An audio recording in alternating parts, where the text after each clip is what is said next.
Darcy. I'm Bree. And we are here to demonstrate a genealogy database as a way to help you meet your research goal.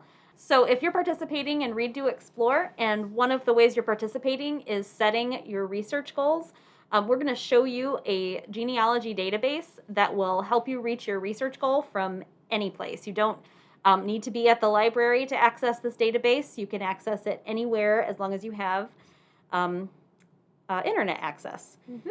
And that is FamilySearch.org, which is a database maintained by the Church of Jesus Christ of Latter-day Saints. And we are going to show you how to get started with that. All right. So the first thing you need to do, though it is a free site, you do need to create an account. So you'll need to create an account with an email address, and it will ask you for your information. You will need to create a username and a password.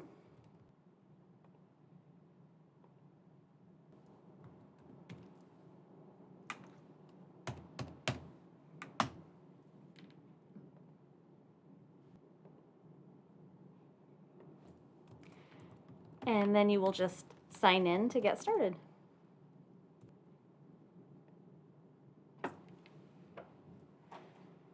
Oh, yep, there's a search. So when you first sign in, you can go up at the top and go to Search Records. And the most basic search you can do is by searching for somebody's name. So we're going to search for Charles Eckhart today. And if you know the place that they would have resided in, you can add that to kind of narrow your search a little bit.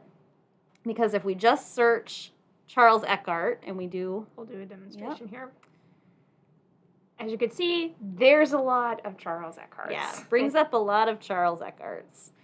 So that first one, if we're looking for our Charles Eckhart who founded Eckhart Public Library, we know that he did not die in 1962. So we know that that's not the person we're looking for.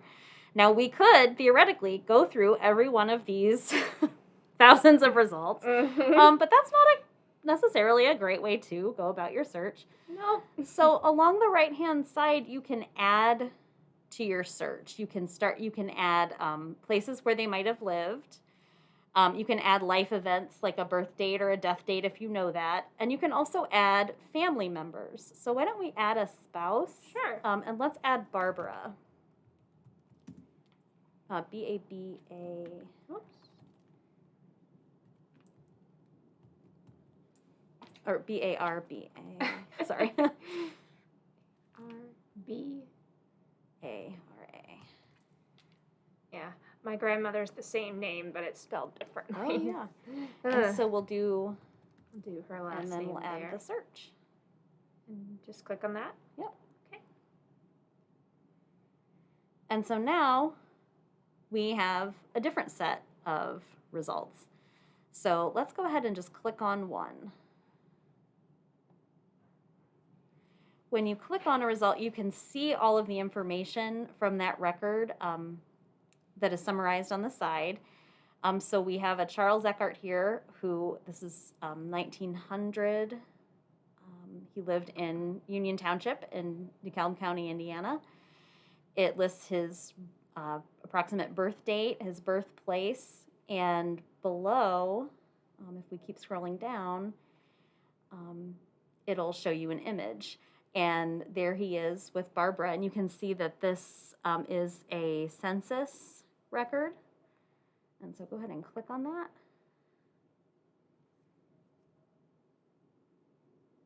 And then you can see if there's a linked image, you can zoom in to those records and see that image. This is really great for verifying if that person is who you're really looking for, because you can see relationships, you can see where they lived, you can see some information. Depending on the census, you can see information about where their parents were born or what they did for a living. And, okay. That's really cool. Okay. There's also, you can filter results by collection. Up at the top, you can see different kinds of records. Let's say I was only looking for a marriage record. You could click on that. And you would click on the place, so United States of America. And Indiana. And then you can just apply. You don't necessarily have to add each of those filters, but then you can apply that to your search. And you can see up here the filter results are right up here, so it'll narrow down your search. Yeah. Which is nice if you're doing a big research project like this. And again, it's going to bring up a lot of different people with that same name. But we can scroll. And we can actually take his spouse's last name because when she got married, her name was different. So we can just take that out and search within that. And I believe this might be our gentleman. And there he is. So if you don't have the, if you're searching for marriage records, and maybe you don't have the wife's maiden name, if you search by the first name, that's a way to bring that up. And down here it shows their their family. It'll show the officiant. Yeah. Mm-hmm. I think, where was it? Some marriage records, again, depending on the time that it was recorded, might have information about parents in them. But not every entry will have that. And if we click on this, let's see what this is. Isn't this a marriage license? So that's their entry for their marriage record. It's not the. Yeah, can you? I'll try and. So that is saying that they issued a marriage license on this day for these people. And it's that one right here. There. Because there's Charles's name and there's his wife. That's pretty cool. Then there are other ways you could search as well. Even though we know how Charles spells his name, there might be times, especially when you're talking about documents that would have been handwritten or indexed by people that might not be able to read the handwriting, you can search for alternate spellings. So there's a way to do that within your search box where if you know how it started, so we know that Eckhart starts with the ECK, but we don't know how they're going to spell it at the end, so we can add an asterisk to that name.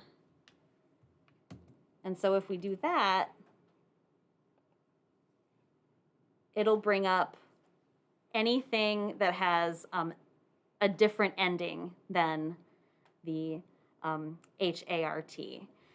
So for example, if they're using the more German spelling of Eckhart with the D in it at the end, that might show up as well. Let's take the filters off and take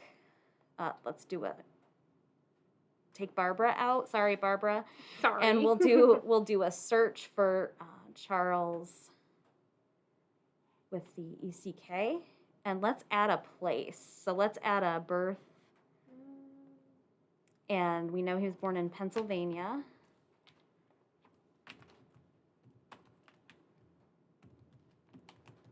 Just do a search that way. And so if you're not sure necessarily of the year, you can narrow it down to a place and search that way.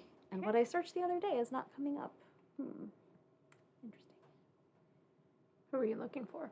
Same Charles Eckhart, but they had his name listed as it was spelled differently. There's an Eckbold. No, it was with the D at the end. Let's give the birth year range. Sure. To 1840 to 1850. Yeah, this is free and accessible anywhere. So We do have a library subscription to Ancestry.com. So if you are at an Eckhart Public Library location using one of our public computers, you can access Ancestry. But again, FamilySearch can be accessed from anywhere. And if you have any questions about how to use some of the more advanced search techniques in this, or if you get stuck, you've hit a brick wall, as genealogists say, please contact staff at our genealogy department. As well, if you go back to the FamilySearch home, what if you could hit the search? They have a section where they have articles on how to use different features of the site. Oh, go into records. Records? Right there. There we go. So right at the top there, there's that you learn how to use this page more efficiently. So they have articles for beginners, which we were demonstrating as beginners, and then one for experts. So how to build those advanced searches to try to find those elusive ancestors.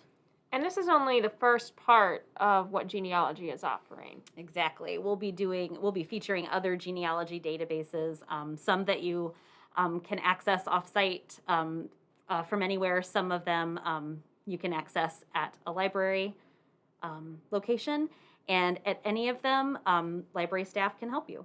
It's a great way to meet your research goal for Winter Read to Explore, which again ends, last day is February 13th. If you have any more questions regarding genealogy, you can we will have their contact information available for you, either at our library website or any form of social media. Thank you so much for joining us. See you later.